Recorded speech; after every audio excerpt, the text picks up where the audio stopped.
Hey guys, how you doing? Good morning, good evening, good afternoon. Welcome to Dreamy Dreamland with your Sensie Owl Bob. That's me.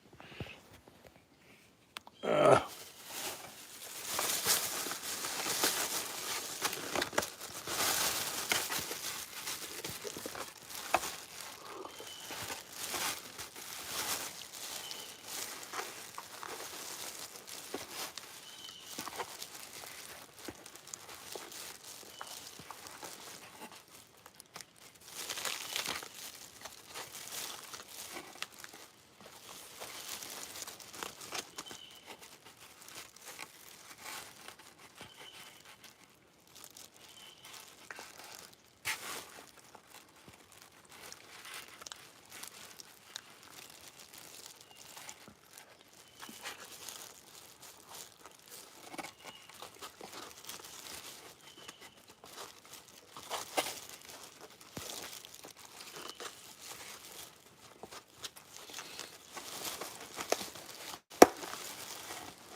mm, mm, mm.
Well, once again, good morning, good morning, good morning, good morning.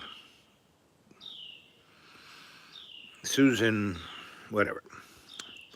Good morning, good evening, good afternoon, and welcome to Dreamy Dreamland with your Sensie Owl Bob. That's me, this guy right here. Tell you a story.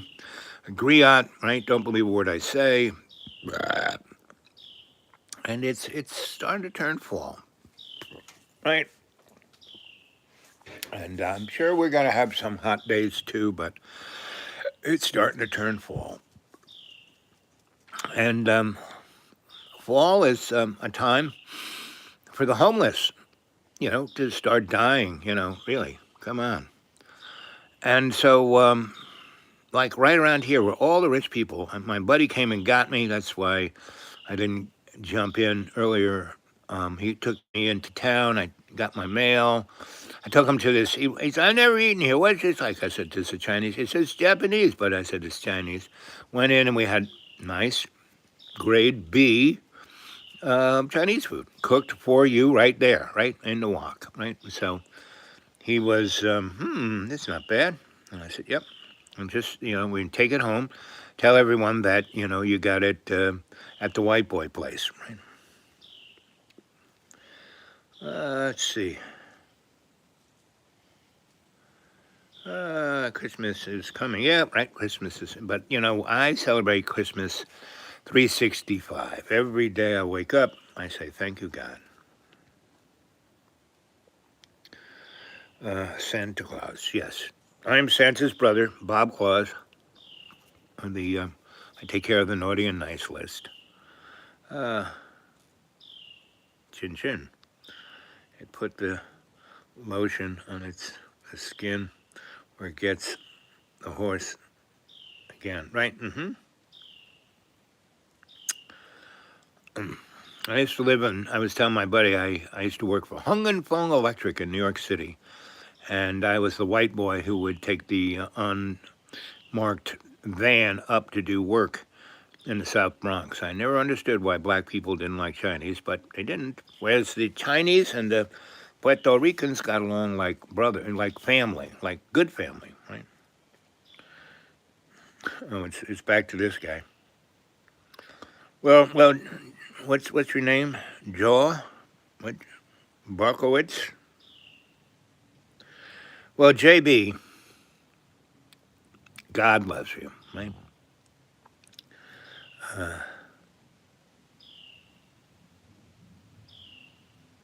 Do I like black people? Buddy, I am African American. That's melanin challenged.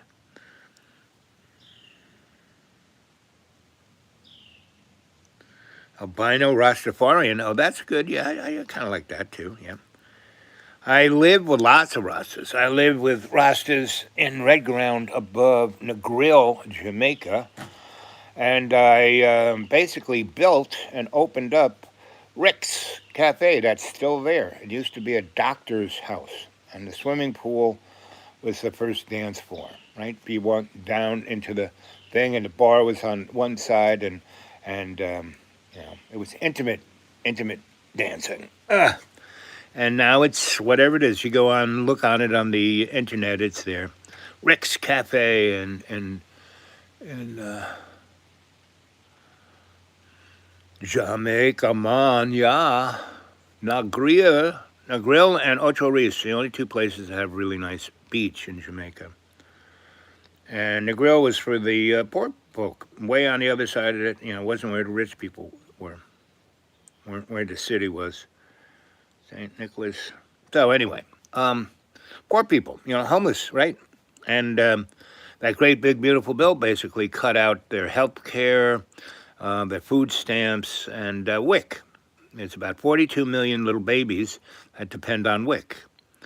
And they're going to turn out just like the little babies in the Strip. They still have gunfire, but not like the Strip. The Strip ain't ending anytime soon, because all those people have to be dead. That's a real estate deal. They got to turn that into the new, fancy schmancy, and you can't have those people, those others there. So, this war ain't ending in the Strip anytime soon. Basically, all 2 million of them have to die, right? And the people who got the contract are doing a bang up job. I like how JB, he's like, if you need a period, he's the man right there, right?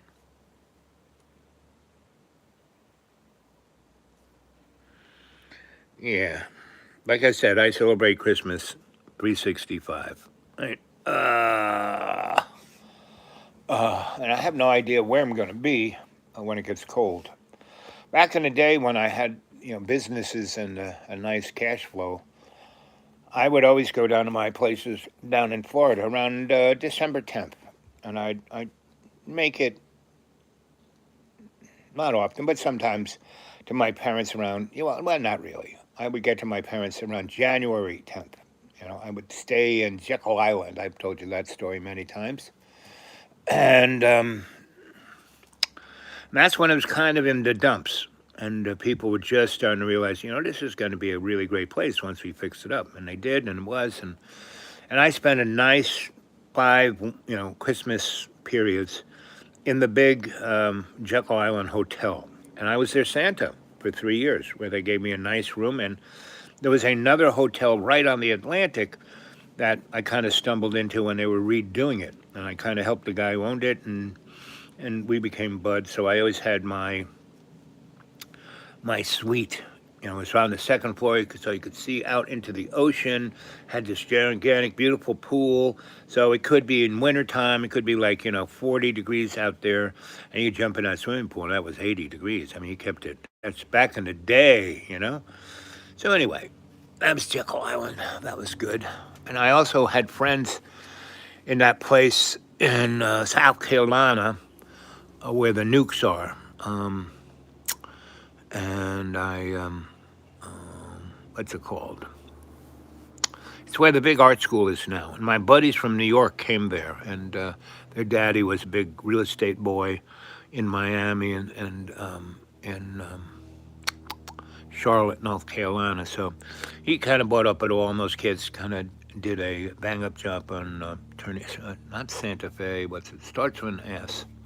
Anyway, but you're talking about Christmas. Between now and Christmas, all of you guys need to get involved in a community thing.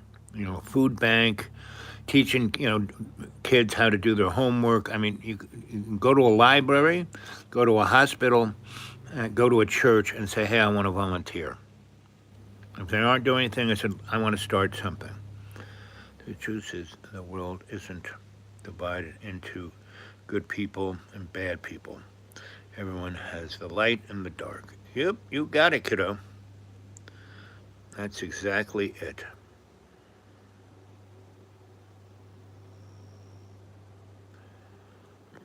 So, that's how it's always been, and it's up to us to be our better self, to be in love's co-creation. That's what it's about. That's agape love, not jumping on a hand grenade.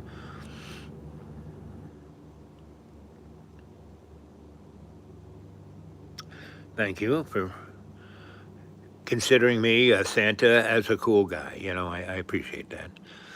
So, in every day, in every way, we can take the piece of the earth and make it stronger. Meaning, I basically got rid of all my wealth. When I died in 2014, and I didn't die all the way, and I came out the other side, and I was messed up. And the only way I kind of got out of that is that this desperate lawyer needed me. At that time, I needed him more than he needed me. But it didn't really matter because God was navigating the situation. But they were going to cut me up, cut 20 feet out of my colon, cut my legs off, do open heart surgery. I'd be dead, right? And the lawyer would have lost out, right? And so basically, I stopped the whole McGill and said, no. Put me back in that ICU, bring me the lawyer. I said, listen, buddy, you can't do that. You're not my lawyer. You're my client. So this is what I need. Have you taken down in an ambulance, make sure I don't die, to get to your nice house down in the Keys. And here's a list of people who need to come and take care of me. So I need a colonic therapist, I needed an endocrinologist, I needed a nutritionist, I need an acupuncturist, a massage therapist, all the above. And he did. He went off and got those people. And he worked on me for about 3 weeks straight. And in those 3 weeks, I lost about 30 pounds. And it changed my homeostasis, my balance. And so I went and took care of his problem. And then he sent me back to his really nice place and kept those people there. And he started to use their skill set on himself. And so he was getting in better shape, and we were doing great. And then spring came, and he had things lined up for me to do. And I said, I really can't do any of this anymore. And he said, what? I said, well, I've really come to understanding that the 11 years that I did this was great, right? And I made a lot of money and did a lot of stuff and da-da-da-da. But it's time that I made a promise to Love's Co-Creation, to tell the story and to bring it forth and to be a doula to Love's Co-Creation, to be part of that compact, So I had to. So, what did, the rich man asked Jesus, how do you get to heaven? And Jesus said, give all of your wealth away to the poor, which I did. I was involved in lots of nonprofit entities, so I liquidated everything and gave them everything so they could use it to the max. These people I knew would do a good job with it, right? They wouldn't fritter away on themselves. So they did. They did an excellent job, right? And they were great examples of what you could do in a community, how you could feed the community by, our... we started, in the Lower East Side, we had to grow our own food because we were like miles from, they killed the bus lines and the subway. We had to walk 20 blocks to get to a bus, right?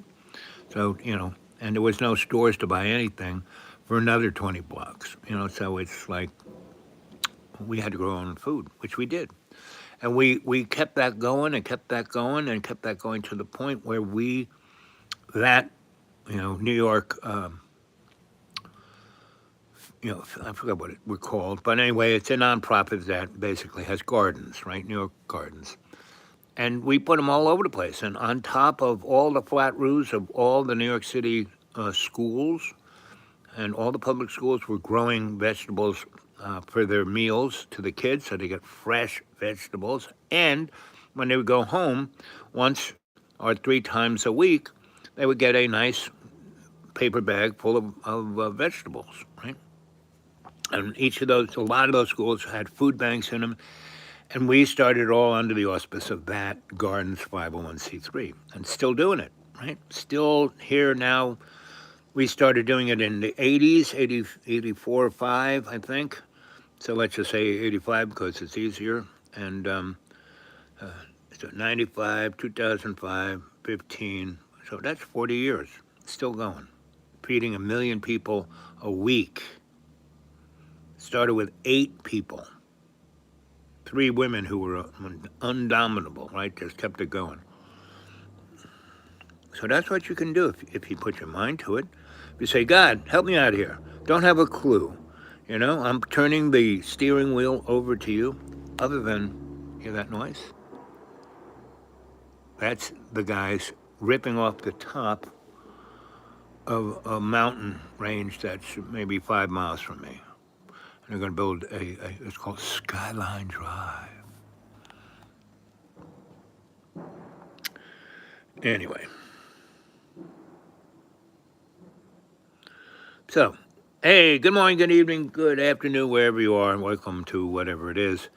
Here we're talking about, let's have some more thumbs up. Let's, subscribers, come on, guys. Anybody who's not subscribed, just hit that subscribe button, hit that little bell, and you'll be notified, right? So that's a good thing. And here it is, 10 minutes and 45 seconds. And it is a few days from 1 year of the hurricane that destroyed this neck of the woods.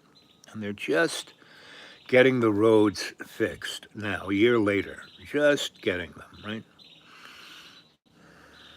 So, they're not finished, but they're getting there.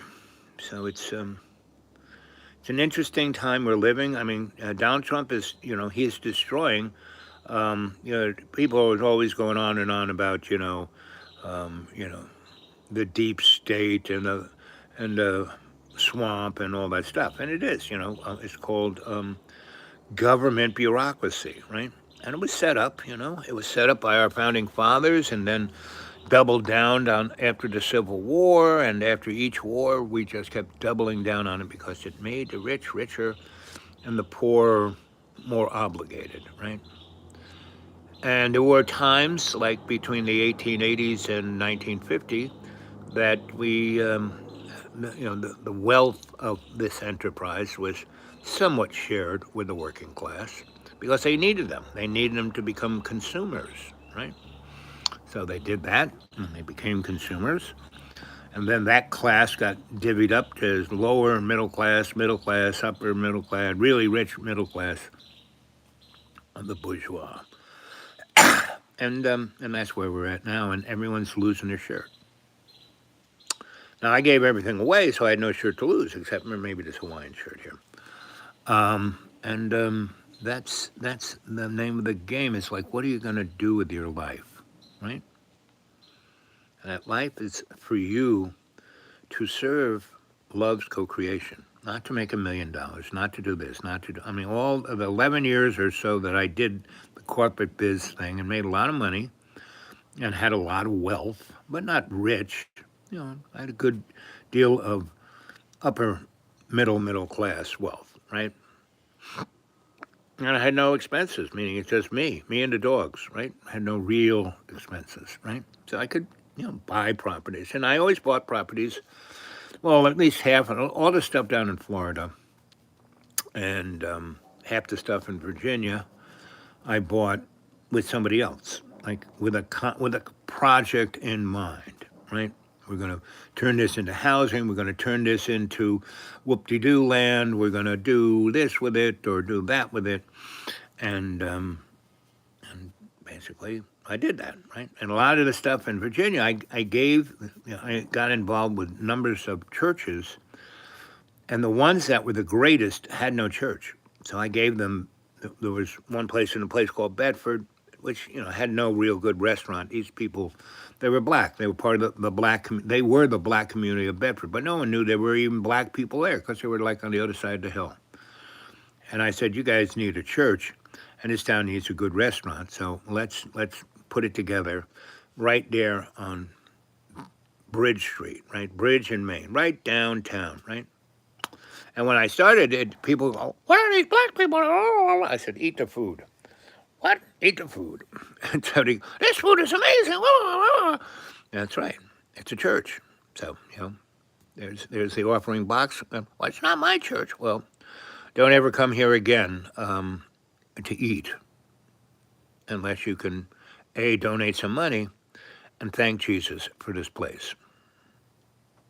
Well, of course, when it went away, and then they didn't come back. I mean, they came back, but wouldn't let in until they threw something in the box. It's 501c3. It's a church. You don't have to pay tax. And throw it in there. You take it off on your taxes.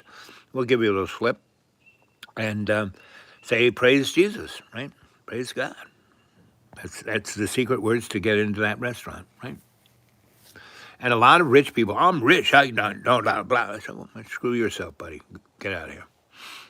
And the cops, of course, didn't eat free, but you went in the back, it kind of went down, and so there was a nice big basement, a really nice space down below. There were 3 floors, right? Basement, street level, second floor, right? All had really, it was a speakeasy at one time. Anyway, so the cops down there, I made it their little club, right?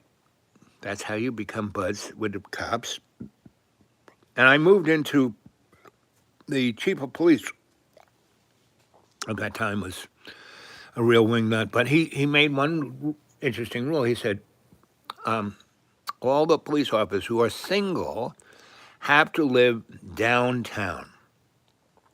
And so they did. So that was their little clubhouse. It worked out quite nice. And so when I gave it to the black folk, they turned it into a beautiful, I mean, it was a beautiful church already, but they went even further and did all kinds of feeding the poor and doing all kinds, and then investing and making money, so the church was solid. And then when that town got really whoop-de-doo, they sold it for a big chunk of change and moved kind of north from Bedford, the other side of the Blue Ridge towards West Virginia, and found a beautiful whole valley that it was just nobody was there. There were a bunch of farms that nobody was in. The county had them.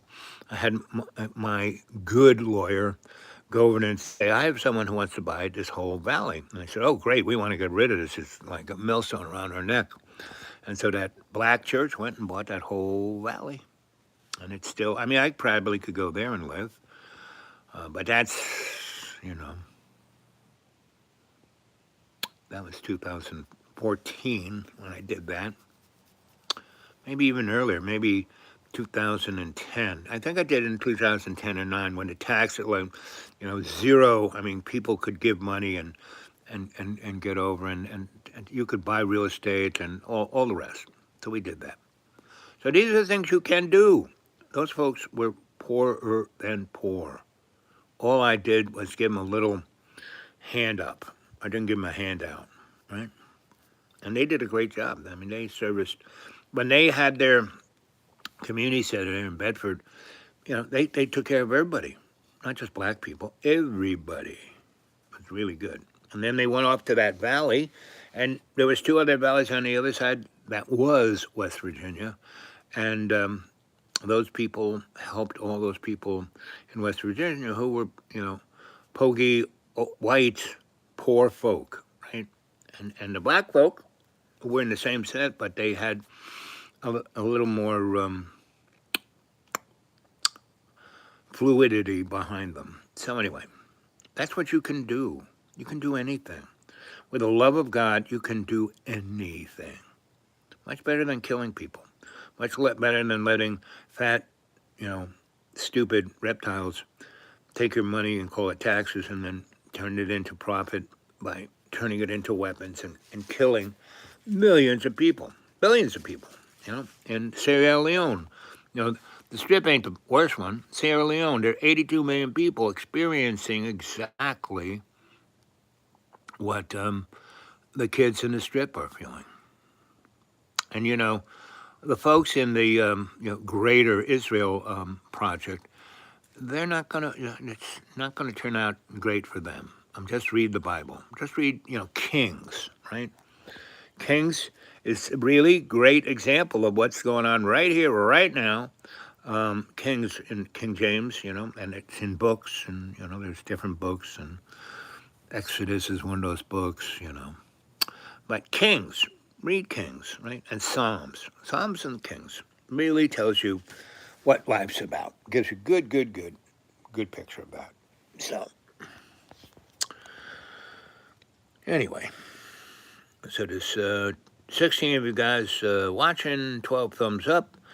How about some subscriptions? I'm going to figure out a better way for you to throw some change in the donation bucket, but not at this moment, because I have no real place to do that. Don't have a car, don't have anything to get around. I mean, and that's what's beautiful. You know, I've now not had a vehicle for at least a good month. And it's interesting. It really is. So it all works out. Whatever God wants me to do does is what I do, and that's how it works out. So it's all good.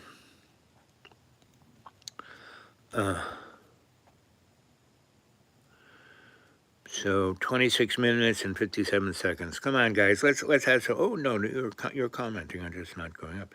Did anybody tell you look like who? Yep. What's up, Doc? No, life, liberty, pursuit of happiness.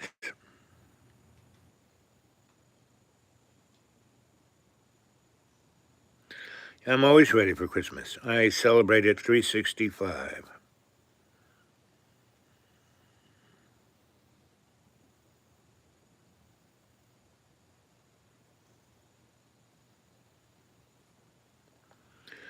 Let's see. Like and subscribe. Oh, goody. Thank you. Respects from London. London is, I used to live near Paddington Station, right? And this is in the 1970s, right? 77. I think. And me and Donna Ann, we were there. We got married right in Woking. Woking. And Woking was a little teeny town. You got on the train. It was about 20 minutes out of London. And it's now the biggest suburbs in Europe. Like there, I was there. And Donna's cousin was married to this other Patty who they had like 6 kids. And he had a business. What do, the Irish do in England? They dig holes to put in sewer lines and gas lines and water lines. And he started a, excavating business. He did very well for himself. And there we were. They had a nice little house in Woking, right near the train. And he, like, the other side of Main Street in Woking, where the industry kind of had been, maybe. He had a nice big, I don't know how many acres he had, but he was growing stuff and he had all of his equipment there. And he was really ready to have, if he did, I talked to him, I said, there's all this property around here going for nothing. You should buy it up. It's only 20 minutes into London. I said, who, no Londoners, they don't want to come out. I said, no, this is called the suburbs. I don't know whether he did jump on it because he was well placed. He had some money in the bank and he had all that equipment that he had paid off. So that was liquidity. He could have borrowed on that. And that was like really, really, really, I mean, the world was in a recession. People don't realize. From 72 to 92, the planet was in a recession. And we're about to go into another one. Whether it's going to be bigger than the last one or just kind of like the '08 one, it'll be interesting. But everything is scripted. Nothing is ever, like you think it is. And as a friend of mine said today, he says, when we were young, we didn't know what we didn't know. You need help, Bob? Bob Street? If you need help, get a hold of me at thedudeawake42 at Gmail, and I can talk you through anything. Right? And that goes for everybody else. Everybody else wants to talk to me mano y mano. Thedudeawake42 at Gmail. Thedudeawake42 at Gmail. Okay? What else you saying here? Santa is real, right? You're looking right at him, kids, right? At least his younger brother.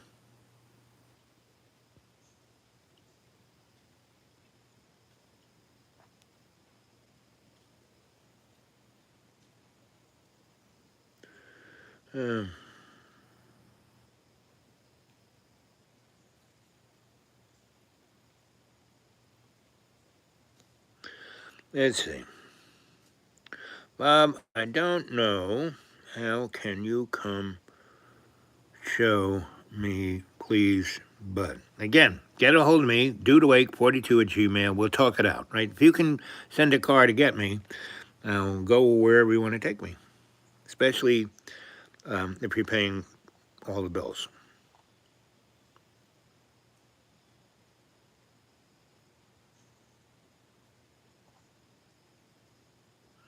Oh, how to turn off the caps. No, leave the caps on so I can read it.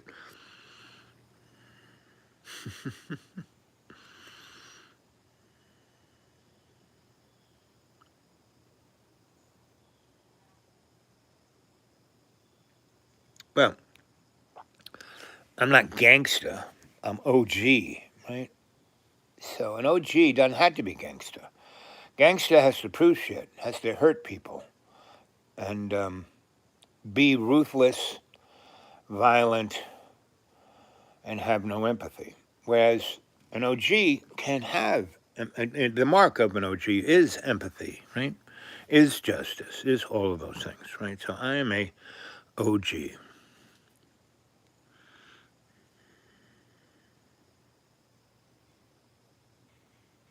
Right. Praise God, praise Jesus, Bless the others.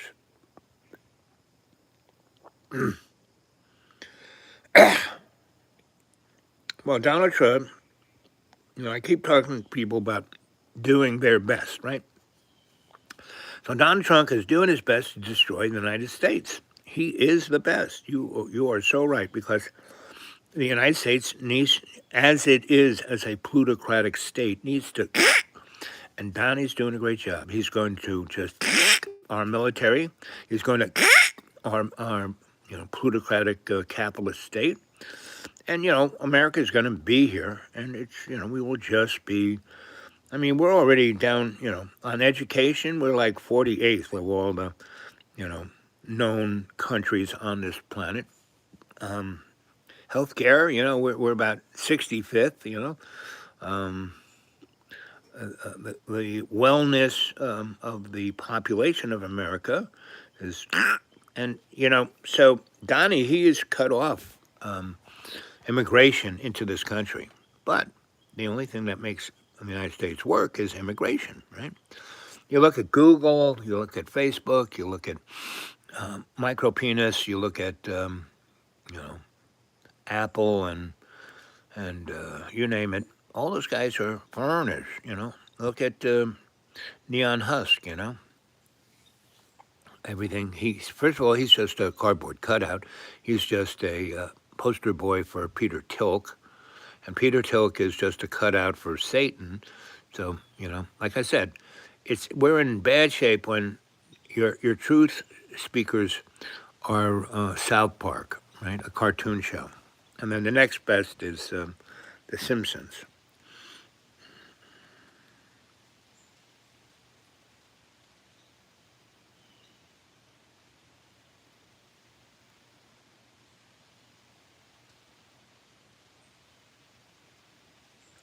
Well, the youngsters, just like when we were youngsters, the majority of what I'm one of those baby boomers, right? So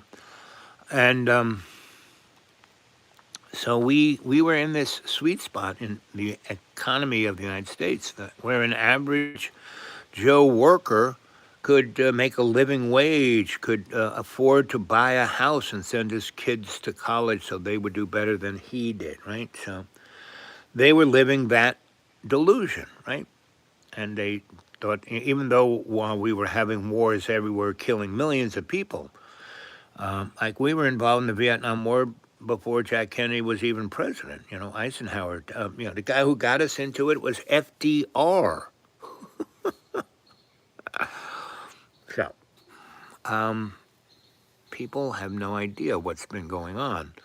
As my friend said to me today, his brother had said to him, when we were young, we did not know what we did not know. And that was so true. And that is today, in a world that has the most amazing ability to get information, we're cut off from communicating that information to each other. We get stuck in our silos, right? Well, until people start, as our friend said here, a few lines up, praise God, praise Jesus, and bless the other.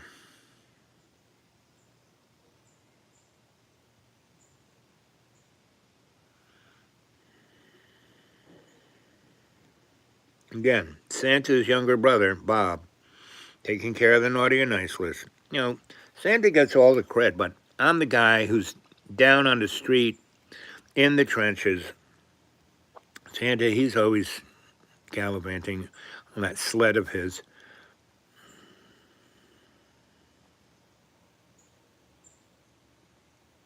Well, I tell what holidays are what, like around May is when Dollar Tree puts out the 4th of July stuff. Around July, they start putting out the Halloween stuff. Right about now, they start putting out the Thanksgiving and Christmas stuff. I mean, they already had Christmas stuff up on the 4th of July.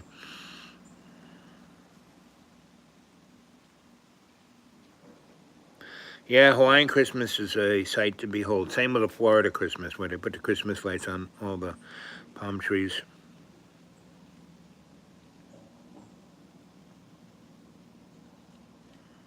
Santa's on vacation. No, Bob's never on vacation.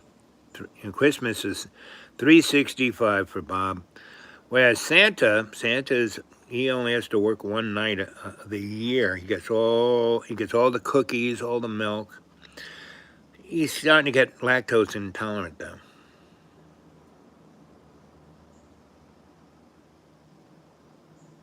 Oh, shout out to your brother. Sour Cheese, can you shout out to my brother? It's his birthday today. His name is Gabe. Gabe Horn. Gabriel. With a horn. Yes, Gabe. Happy birthday. Happy, happy, happy. Happy, happy, happy birthday. Happy, happy, happy.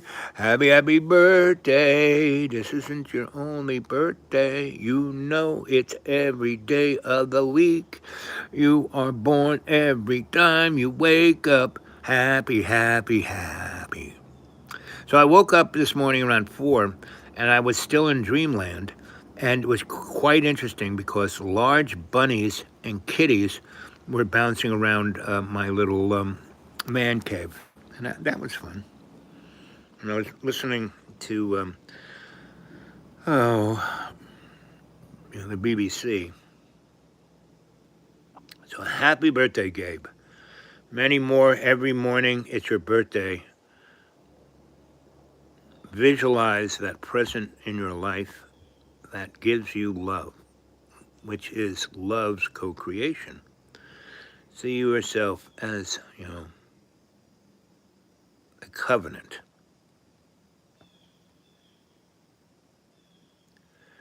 Today's generation, like new ones,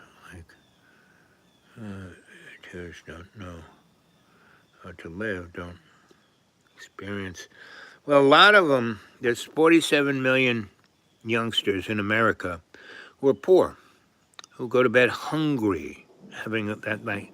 Have any of you ever been hungry in your life? Have you ever not eaten for a week straight? I hitchhiked across the United States with a buddy of mine because he wanted to kill himself. And I've done this a number of times.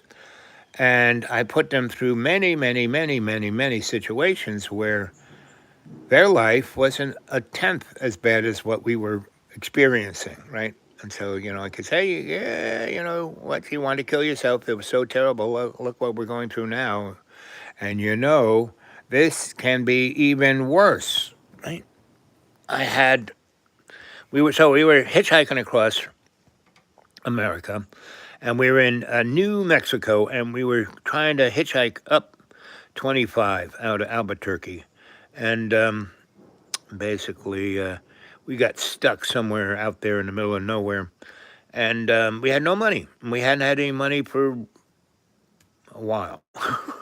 So some people would, take us in or buy us a meal or do something like that. But we had been out on the desert on the side of that highway for at least 3 days. No food, no nothing, no rides. We walked half the way, and so we were at this one exit out in the middle of nowhere, and it was a Peter Pan Diner right there, truck stop, right?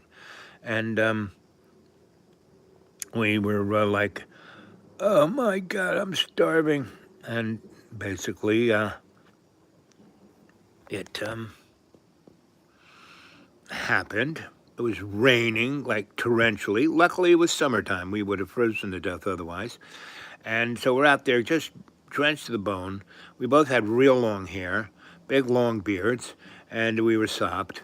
And all we could smell was, amazing French fries and onion rings and cheeseburgers off the grill. And, we could look up and we could see people looking at us out there and going, oh, no one stopped. When they drove away, they just went, and got on the highway, and no one stopped. And then, one moment, I had like a little shiver. I thought it was just the cold rain, and my friends, Al, don't move. I said, what? He goes, and he crawls over on his hands and knees, and he goes, lift your right foot up just from the heel to the toe. I said, okay. And he pulls out what was underneath my shoe, was a $100 bill with a smiling Mr. Benjamin on it. And so we went into the diner, and people said, "Oh, it's so bad. We watched you be drenched out there for hours." I said, "Why don't you invite us in?" "Well, we couldn't do that. I mean, if you had money, you would have come in and eaten something." I said, "Yeah, that's why we're here. We got money. Want to eat something." So I, basically went in. I said, "Buddy," I told my friend, "you're wetter than I am. Go in the men's room, dry yourself off." Right? So he goes there, and they got one of those hair dryer blowers, right? And so you hear, "Arr!" And he's in there, and I look at the menu, and I looked up at the waitress, and I said, "I want to have 2 of everything that's on your menu, everything." When we have breakfast and dinner, and that's everything. And then the guy, manager, owner, whoever, big, sloppy, greasy, "What are you talking about? You have no money." I showed him the $100 bill. I said, "Look at that." And he goes, "Okay, 2 of everything on the diner, right? Okay." And I said, "Just bring it out as it comes. Don't bring it all at once. Just whatever comes, you put out right out now. I'll take a milkshake. I'll take also a pot of coffee. I'll take And they just started bringing stuff out. My friend comes out. He's all dry. His hair is like brushed back, and he looked good, right? And he had dried his clothes off with a hair dryer, right? So I said the food started coming, and I started eating a bit, so I was no longer that ravenously hungry. I went in and did the same, and we stayed there for about 4 hours. And everyone was talking about us and how we found a $100 bill. And this one guy came to us and said, "So where are you boys going?" And we said, "Well, we just coming out of Albuquerque, and we want to go north." And he goes, I just did that route, and this is my usual route. I do it once a week, but I'm heading towards Albuquerque. How about you boys jumping in my truck and going back to Albuquerque, kick off a few days, and then I'll take you wherever you want up north." And said, "We want to go to Seattle." I said, "Oh, yeah, I'll go right there." "Yep, no problem. But come on back." And so we got in his truck, went back to Albuquerque, spent a week, very nice, at his little hacienda. I had friends there. We went and visited all my friends. And he took us to Seattle. And he had some friends in Seattle, so he dropped off his container and basically, so you hear that?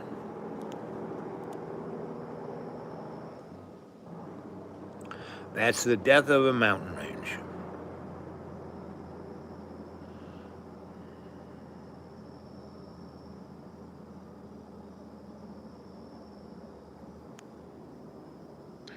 Let's see. How to live. Even I am a teen, but I don't like these expensive things like phones. And, so I had a lot of money, right? Between 2000 and 2014. I worked in the corporate world as a consultant. I had a really valuable set of skills that they really valued and paid me well, and that was quite an interesting lifestyle. And go have a lunch and have the guy spend 20 grand on lunch, and I'd even think twice of it. But he's worrying about his paycheck, at the end of the week. But he spent 20 because he's got that kind of liquidity, right? So anyway, the stuff and all of that don't matter. What's in your heart and what you do, and every day in every way take the piece of the earth and make it stronger. That is the task that we're here to do. That's why we're still here. I mean, I gave myself the excuse to do that corporate life because, hey, the opportunity came my way. And I did it as a lark. And, I fixed this guy's problem. Took me 2 weeks. He gave me 20 grand. I said, you can, he says, what do you, what's the bill? I said, whatever you want to pay. He gave me 20 grand. And he paid for my staying at a 5-star hotel with my dogs and getting massage every day, and going to the men's executive club, all of that kind of fun stuff, and all those $28,000 lunches, and I didn't pay a nickel. And but I saved his butt, and he gave me another 10 on top of it, saying, "Hey, I'm going to need you." So, I'm giving you this as a retainer so you can jump on what the next thing I need. I said, not a problem, buddy. Just I need a retainer like this every month to be able to do that. He goes, not a problem. So I said, okay, you think I'm the bee's knees. If I hadn't gotten you out of that corner, what would have happened? He said, I would have killed myself because I would have lost everything. It's like a house of cards. I have $100 million worth of debt, but I'm got it all over the place, so it's doing fine as long as I can keep paying the nut. And I said, well, how does that make you feel? And he goes, I can't sleep at night. I'm doing drugs all the time. I'm not a happy person. My family, they've left me, and what can I say? I said, well, you can stop doing this. He said, how can I? I said, well, you can get yourself out. If you want to get out, I'll give you a hand getting out. And at that time, he could have done what all the banks did in 2008. He could have just said, okay, don't have any money. I'm walking away from this. He could have done that. They'd never give him any more money, but he could still, he could still have kept his nice little hacienda down in the Florida Keys. He could have kept one of his really nice cars, and a few other things he could have kept. But he'd still have a nice life. He was a lawyer. He could have been a lawyer down there. He wouldn't have gotten disbarred. But he couldn't live that lifestyle anymore. And he was addicted to it. And the only way you're going to get out of this is you have to put God in the place of your lifestyle. He goes, what do you mean? I said, well, you found me. I got you out of that corner, right? So, but you were ready to kill yourself, right? You didn't even have to do that. You could have just said, I can't pay this and go bankrupt, and that would have been that. But you didn't think about that. You thought about killing yourself. You have to look at why you wanted to kill yourself, What was the motivation for that? Come on. Good boo. Yeah.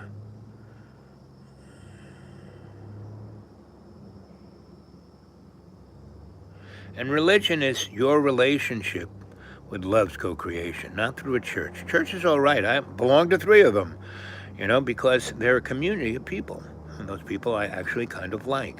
Now, they really judge everyone, and they do all kinds of, but they try to do their best within the construct of, and they haven't nailed me to a cross or set me on fire yet. But every time, I don't really go to their services, What I do is I go to their Bible study, and we talk about that. And, I bring up things that they don't want to even talk about, but I do it in such a theological way that they can't get around not talking. That we will be talking about sin or this or that, and I bring up certain things that can be plugged into that we as a species are doing, and they would. So I do that to them all the time. And then individually they'll come to me and say, oh, I want to talk to you about what you said in church the other day. I say, oh, great, go. Let's go to breakfast. There's about 5 different places I love breakfast at, and whatever one we're closest to, we go to it, and I'll spend as much time with them as they want, right? Just for breakfast. So that is the deal. What are you going to do, right? You can have a really great life, because when you serve God, and not as like, a waitress or a waiter, but no, that you basically are there 100% in covenant with love's co-creation. That's what it's about, right? You are the ark. That's what humanity is. We aren't any specific species. We are an ark. That's why when you talk about gender and people get all bent, it's an ark. Sex is about reproduction. Gender is an ark that everyone fits on, right? And if you're going to judge, you got to be this way, only this manly man and womanly woman. And a woman's always inferior to the manly man. And I don't think so. And, and things like woke, yeah, I was never a big fan of politically correct, no. What it is having an open mind and open heart to listen to your brother and sister, to explain who and what they are and how they feel, and that you have empathy towards them. You don't say, oh, get out of the way of my way, scumbag, I'm important. I live in a reality world where everything's the bottom line and blah, blah, blah, blah, blah. No. No, no, no. That's not how it works. Do.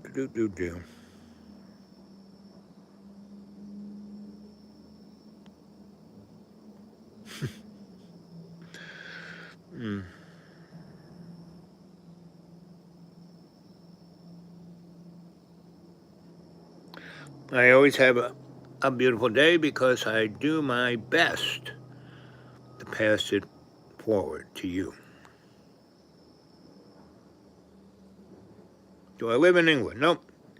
I live right in this squirrely little triangle between Kentucky, West Virginia, North Carolina, and I'm in that little squeezy part. They call it Tennessee.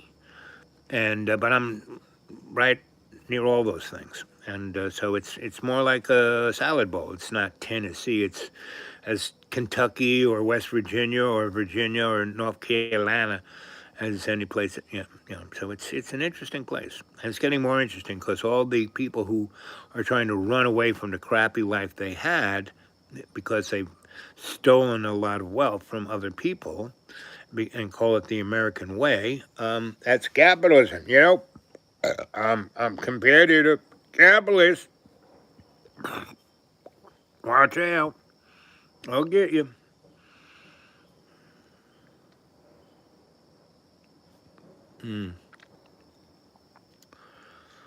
Well, let's see. If you had someone and you love them, if you love someone and they hate back, what would you do? Well, first you have to, if you're loving on them and they hate you, you have to step back because maybe that love that you're doing to them is causing the friction. There's all different kinds of love, competitive love, owning love, unconditional love, conditional love, you know what I'm saying? So look at the kind of love you are spreading on them. Look at the hate that's coming back. So if it's, equilateral to what you're doing, then you can say, there's a little something of how I'm loving on them that's causing that. What is that little thing? And if there's no really anything there, then you have to look at what trauma that other person went through. Because it's like, I'm a dog boy. I had loads of dogs. And most of the dogs I get are dogs that I see that are in real desperation. Meaning I'll be driving down a road, I'll see a dog that's out in the middle of nowhere that's chained to a tree. And it's like wound itself up so it's like,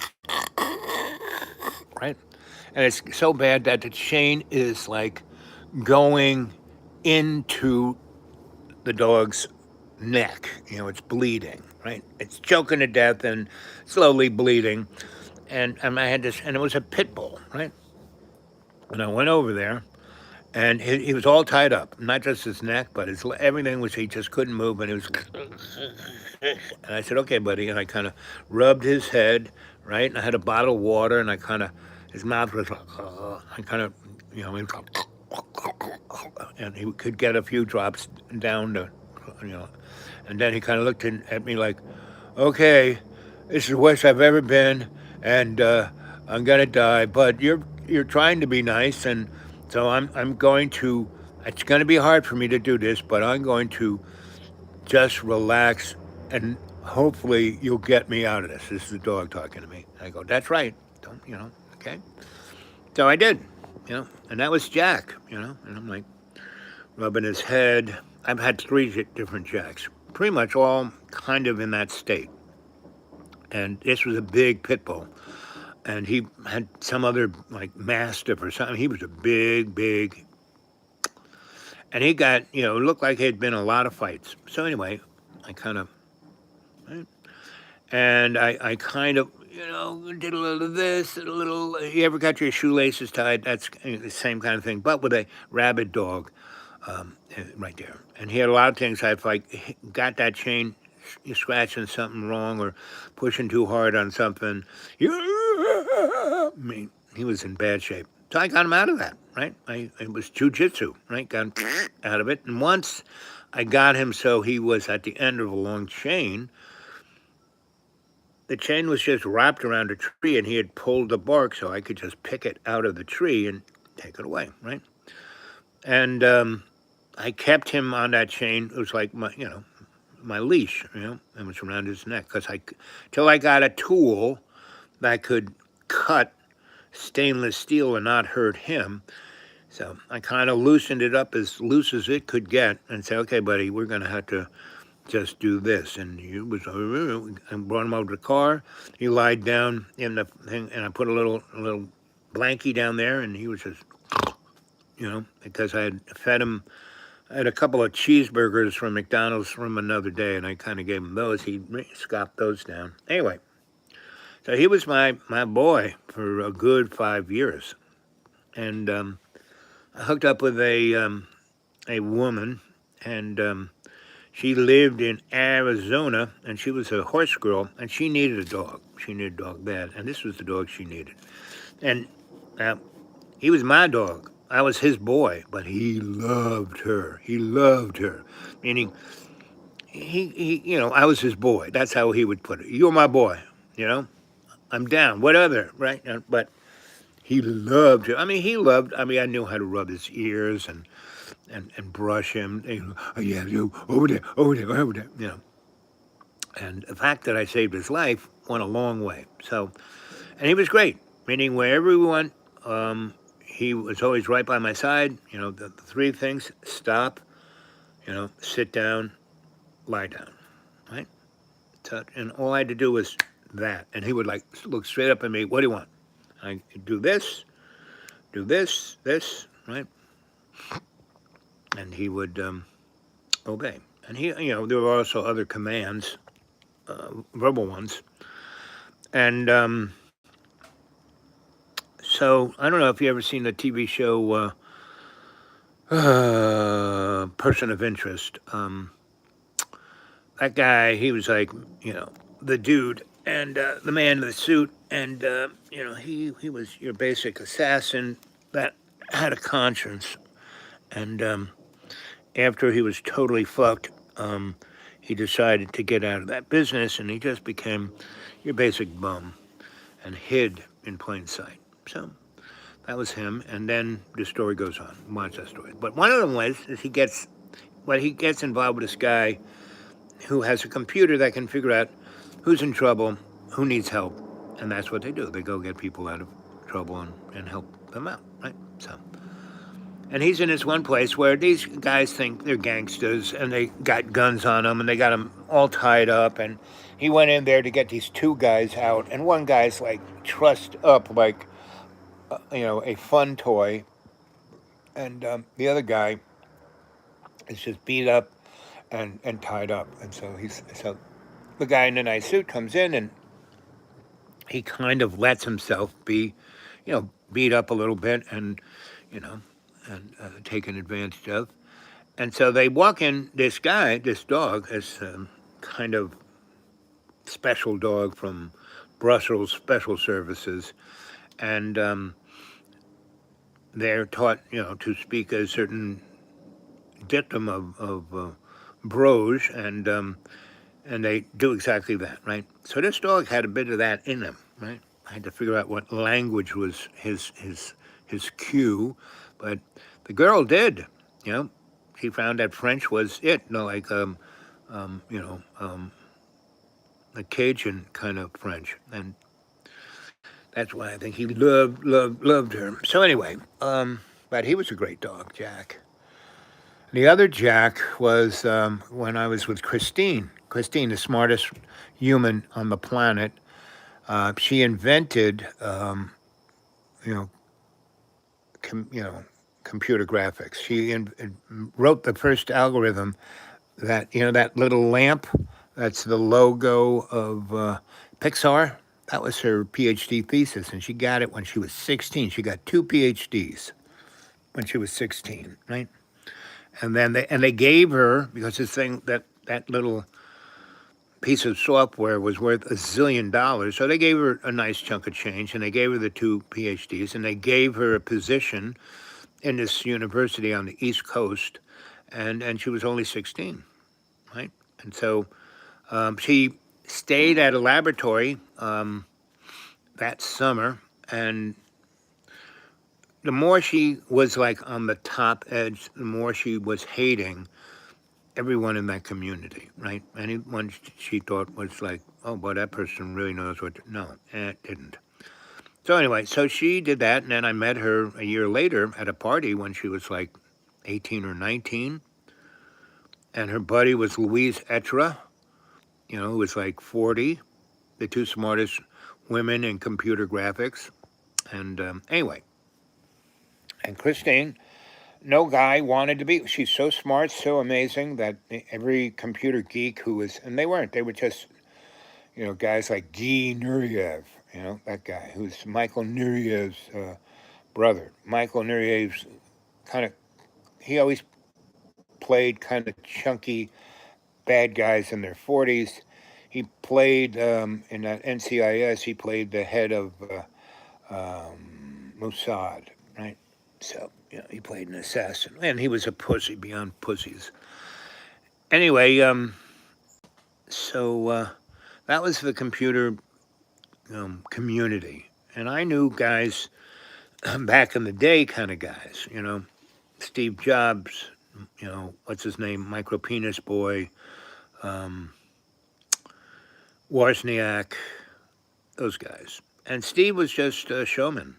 Wozniak was a sharp dude. And Grandpa Xerox, loved Woz. He wanted to give Xerox to Woz. But the money people didn't go for it.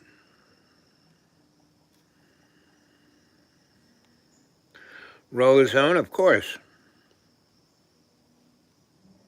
Unless I can get a blunt rolled on the thighs of Puerto Rican virgins, living in Cuba.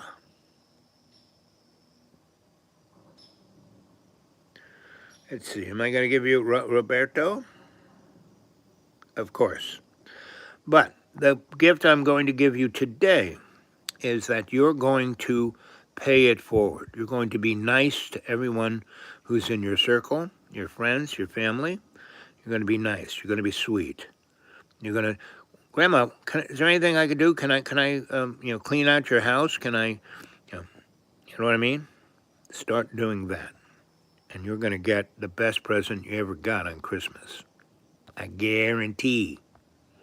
And you can get a hold of me at thedudeawake42 at Gmail. Thedudeawake42 at Gmail. All small stack and all in one thing.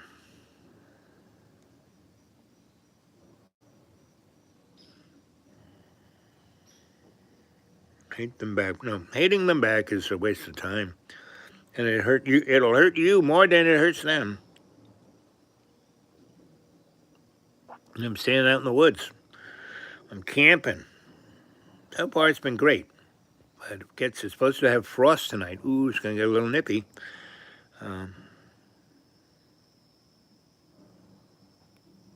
Shouldn't smoke those mushrooms.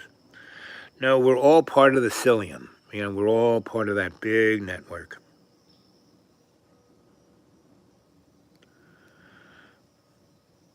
Nepal, beautiful country.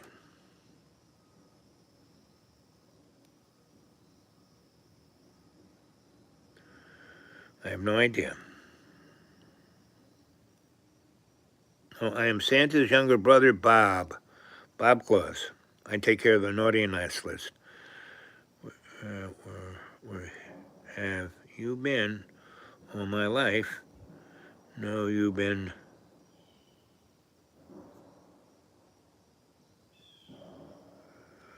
How you been?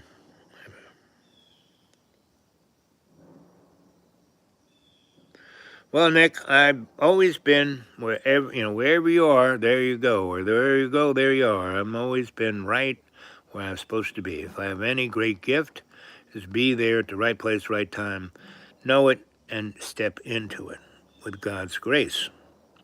So, Nick, call me, get a hold of me at my email, thedudeawake42@gmail.